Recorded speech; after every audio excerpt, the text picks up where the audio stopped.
Everyone has their favorite Louis Theroux documentary. We've even listed some of ours here, but one of his most heartbreaking features was when the documentarian examined the toll that crystal meth has taken on several addicts in Fresno, California.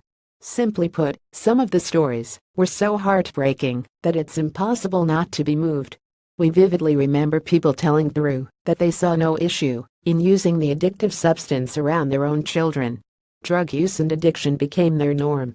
As mentioned previously, Theroux has 3 new documentaries airing on the BBC this year, and the first one will be broadcast by BBC Two on 8 October at 9 p.m. In Louis Theroux' Dark State's Heroin Town, the documentarian will examine America's love affair with prescription painkillers.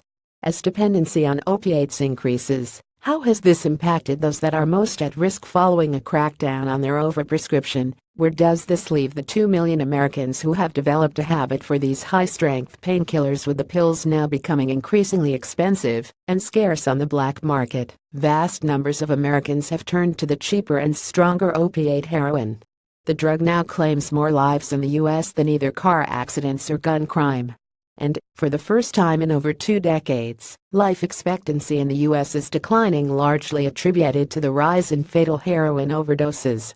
The drug now claims more lives in the U.S. than either car accidents or gun crime, and for the first time in over 2 decades, life expectancy in the U.S. is declining, largely attributed to the rise in fatal heroin overdoses. In the documentary, we travel with Louis through Huntington, West Virginia, as he embeds himself in an Appalachian community that is being devastated and stretched to its limits by widespread heroin use. With 1 in 10 babies in the city born dependent on opiates, and a fatal overdose rate 13 times the national average, this is the epicenter of the most deadly drug epidemic in U.S. history. We're definitely going to be tuned in.